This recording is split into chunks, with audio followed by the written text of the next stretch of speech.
Bharatiya Janata party द्वारा वक्फ संशोधन bill को लेकर जन जागरण अभियान चलाया जा रहा है। भाजपा का कहना है कि यह बिल आम गरीब और पिछड़े मुस्लिम वर्ग के हित में है और इसमें किसी भी तरह का नुकसान नहीं है। विपक्षी दल केवल लोगों को गुमराह कर रहे हैं। इसी क्रम में पूर्व केंद्रीय मंत्री कैलाश चौधरी आज अजमेर पहुंचे और भाजपा अल्पसंख्यक मोर्चा के पदाधिकारियों के साथ बैठक की। उन्होंने बताया कि विपक्ष के कई नेताओं ने वक्फ की हजारों बीघा जमीन पर कब्जा कर रखा है, जिससे आम मुस्लिम वर्ग को कोई लाभ नहीं मिल रहा। उन्होंने कांग्रेस, सपा, टीएमसी और अन्य विपक्षी दलों पर निशाना साधते हुए कहा कि ये नेता अपने स्वार्थ के लिए बिल का विरोध कर रहे हैं। प्रधानमंत्री मोदी के नेतृत्व में यह पास कर आम मुसलमानों के हक की जमीन उन्हें लौटाने की कोशिश की जा रही है। बैठक में पोस्टर विमोचन कर जागरूकता फैलाने का संकल्प लिया गया और बताया गया कि यह अभियान देश भर में चलाया जा रहा है ताकि सच्चाई लोगों तक पहुंचे। शौचालय की योजना हो चाहे घर घर कनेक्शन की बात करें तो ऐसे देखा जाए तो लगभग 30 से 35-40% योजना का लाभ जो मिला है वो अल्पसंख्यक मुस्लिम भाइयों को मिला है। प्रधानमंत्री नरेंद्र मोदी जी कहते हैं सबका साथ, सबका विकास, सबका विश्वास और सबका प्रयास। इस मंत्र के साथ देश आगे बढ़ रहा है और मुझे जब 2047 की बात अब करते हैं कि भारत आज़ादी के बाद 2047 में हम विकसित भारत बनाएंगे और उस विकसित भारत के अंदर जब बने और उस समय सच्चर कमेटी की रिपोर्ट के अनुसार अगर एक तबका पीछे रह जाता है, अगर मुस्लिम भाई पीछे रह जाता है, जो कि कांग्रेस ने हमेशा मानस बना रखा कि अनपढ़ को अनपढ़ रखना, गरीब बनाए रखना, उनको सिर्फ टायर पंचर निकाले जैसा रखना, रफूगर बना के रखना, इस प्रकार की सोच के साथ उन्होंने काम किया। लेकिन मैं आप सबसे यही कहना चाहता हूँ कि आने वाले समय के अंदर ऐसे ज़रूरतमंद व्यक्ति हैं जो गरीब हैं, उनको लाभ दें, लाभ मिले। और इसलिए ये जो कानून बना है, ये कानून निश्चित रूप से उन लोगों के लिए वरदानकारी साबित होगा और इस देश के अंदर जो एक वातावरण बनाया जा रहा है विपक्ष के द्वारा कि भाई भाई आपस में किस प्रकार से लड़े, इसको रोकने के लिए आज अल्पसंख्यक भाई और भारतीय जनता पार्टी और सभी निश्चित रूप से लगे हुए हैं। और मुझे लगता है कि ये कानून जो बना है ये अल्पसंख्यक हो उनके लिए जितना मैंने योजनाओं का लाभ बताया वो सारी योजना को लाभ ले रहे हैं। और ये जो ज़मीनें हैं जिनको इन्होंने कानून के दुरुपयोग करके हथियाने का काम किया है, वो ज़मीनों का उनको वापस उनके नाक में नकेल डालकर वापस लेके और गरीबों के उपयोग में आए, गरीब मुसलमानों के उपयोग में आए। इस दृष्टि से ये कानून बनाया गया है और इस कानून के अंदर निश्चित रूप से आने वाले समय के अंदर हम सबका साथ सबका विकास के नारे के तहत गरीब मुस्लिम तक ये योजना का लाभ पहुंचाएं ताकि वो विकसित भारत जब बने तो उसके अंदर ये मुस्लिम भाई भी बाकी समाजों के बराबर आकर खड़ा होगा, तभी भारत विकसित राष्ट्र बनेगा। वरना भारत विकसित राष्ट्र की कल्पना हम 2047 में कैसे कर सकते हैं जब एक भाई पीछे रहेगा और दूसरा भाई आगे बढ़ेगा, एक समाज पीछे रहेगा दूसरा समाज आगे बढ़ेगा। इसलिए इस कानून को लाने की आवश्यकता पड़ी। आज नहीं तो कल इसको लाना ही था, क्योंकि दूसरे देशों के अंदर भी वक्फ कानून इसको जिस प्रकार वक्फ की संपत्ति को जहाँ इस्लामिक कंट्रियाँ हैं उन कंट्रियों के अंदर भी 3 तलाक आज से वर्षों पहले ख़त्म कर दिया। वक्फ कानून के तहत संपत्ति को सरकार के अधीन उन्होंने कर लिया। तो देश के अंदर तो आज भारत के अंदर तो इनकी संपत्ति इन्हीं के पास रहने वाली है, ना कि दूसरे के किसी काम आने वाली है।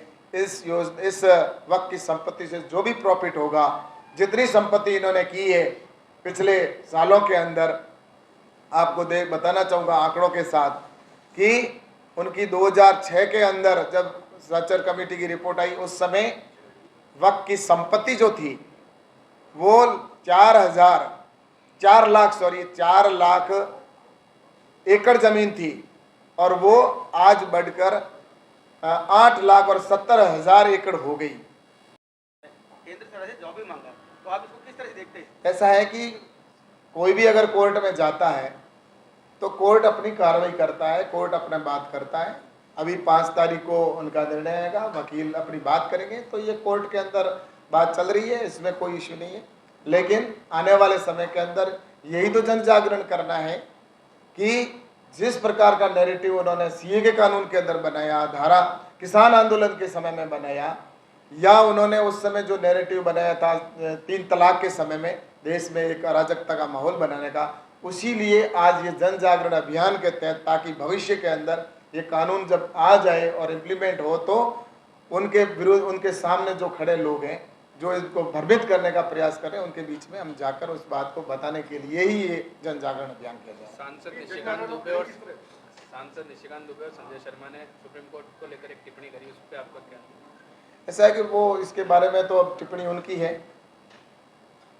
मेरा तो इतना ही कहना है। बाकी विषय ये है कि जो संसद है उसका काम है, संसद का काम है कानून बनाना, और कार्यपालिका काम उसका क्रियान्वित करना, और उसकी न्याय की प्रक्रिया है वो सुप्रीम कोर्ट या कोर्ट की होती है।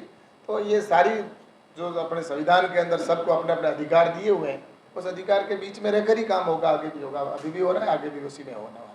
जनगणना की रणनीति पे क्या रणनीति है कि कैसे जागरण कितने लोगों के जागरण कैसे करेंगे सर? लोग अभी भी भ्रमित अभी हैं। यहाँ दरगाह है, आपके वहाँ दरगाह में जाकर वहाँ के लोगों से मिलकर उनको समझाएंगे या बीजेपी के कार्यकर्ताओं को मिलकर आप समझा रहे हैं? ऐसा है, भारतीय जनता पार्टी, आम जो समाज के जो ऐसे कई नागरिक हैं, जो समाज स्वयंसेवी संस्थाएं हैं वो भी, और अल्पसंख्यक भाई हैं जो मुस्लिम बंधु हैं, वो भी इस कानून की तारीफ कर रहे हैं लगे हुए, तो वो भी उनके बीच में जाएंगे, क्योंकि इनको 60 साल तक कांग्रेस ने सिर्फ वोट बैंक बना के रखा और उनको गुमराह करने का काम किया था। ये अब मुस्लिम समाज के लोग समझने लगे हैं, क्योंकि आपको पता होगा कि इस कानून के अंदर आपने देखा होगा सीए के टाइम में इन्होंने सबने कहा था कि आपको देश से निकाल देंगे, ये कानून ऐसा है, उसमें कितने सीए, वहाँ साइन बाग के अंदर भी दंगे हो गए, दूसरी जगह भी दंगे करने के प्रयास किए थे।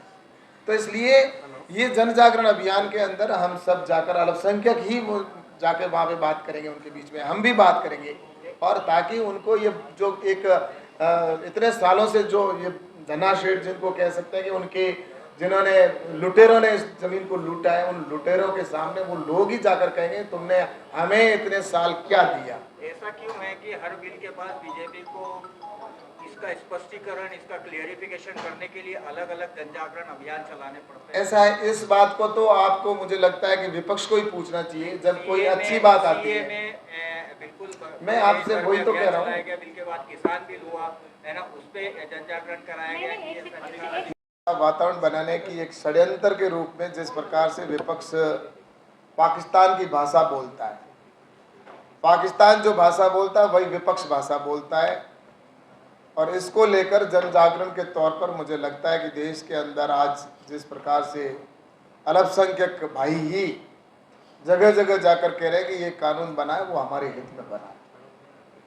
हमारे अल्पसंख्यक मोर्चे के कार्यकर्ता और कई ऐसे सामाजिक संगठन हैं जो देश भर में इस कानून का समर्थन कर रहे हैं, क्योंकि इस कानून के अंदर जिस प्रकार से गरीबों के कल्याण की बात कही गई है, ऐसे अल्पसंख्यक भाई जिनकी ज़मीन वक्फ के नाम पर, जो अल्लाह के नाम पर ज़मीन दे देता है, दान की हुई ज़मीन है, उस दान की हुई ज़मीन के ऊपर कई ऐसे समाज के ठेकेदार या राजनीतिक रसूखदार जो विपक्ष के लोग हैं, उसमें कांग्रेस हो, चाहे सपा हो, चाहे बसपा हो, चाहे वो टीएमसी के नेता हो, सब इस वक्त की संपत्ति को लूटने में लगे हुए हैं।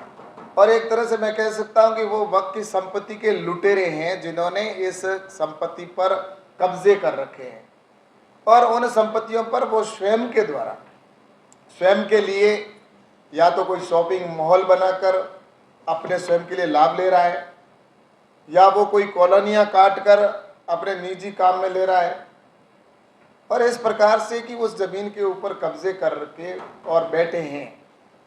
उन सब ने जिस प्रकार से लूटी है, इसको लेकर इस कानून के अंदर ये किया गया है कि आने वाले समय में ऐसे लुटेरों से ज़मीन वापस लेके, और जो गरीब तबके के जो अल्पसंख्यक भाई हैं जो मुस्लिम भाई है उनके वो ज़मीन काम आए, उन ज़मीनों के ऊपर आने वाले समय के अंदर अनाथालय बने, विद्यालय बने, हॉस्पिटल बने, ताकि वो वहाँ पर इसका फ़ायदा ले सके।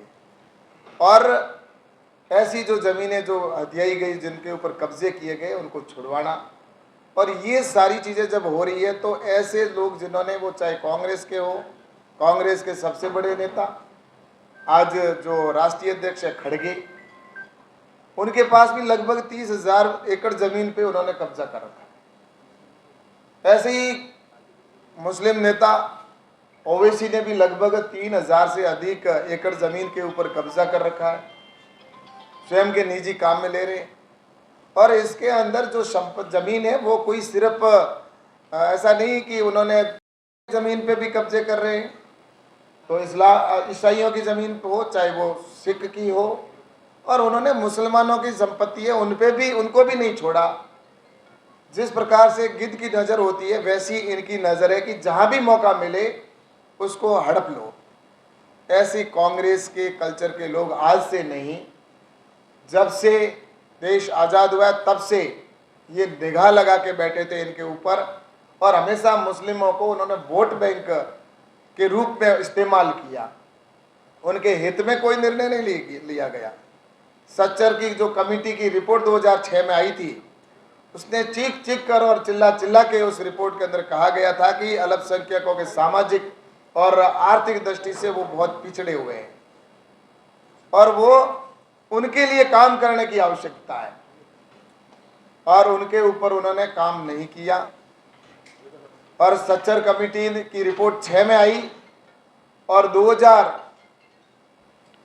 2013 तक इनकी सरकार थी, लेकिन उसके ऊपर उन्होंने काम नहीं किया। एक जरूर इनको कहा गया, मनमोहन सिंह जी उस समय प्रधानमंत्री थे, उन्होंने कहा कि देश की संपत्ति पर पहला अधिकार मुसलमानों का है। और प्रधानमंत्री आदरणीय नरेंद्र मोदी जी ने कहा कि देश की संपत्ति पर पहला अधिकार देश के जरूरतमंद व्यक्ति गरीब का है, सबसे पहला अधिकार गरीब का है। और ऐसे अल्पसंख्यक गरीब हैं, उनके लिए प्रधानमंत्री ने काम किया।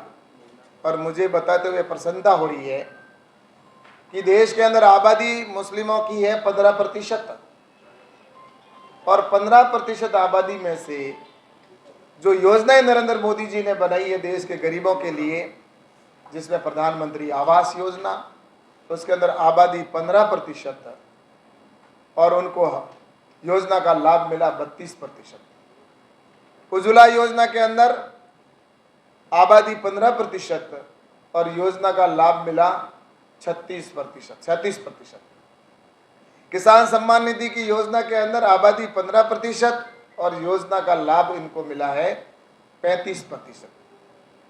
जनधन अकाउंट खोले गए जिसके अंदर आबादी 15% और इनको योजना का लाभ मिला 42%।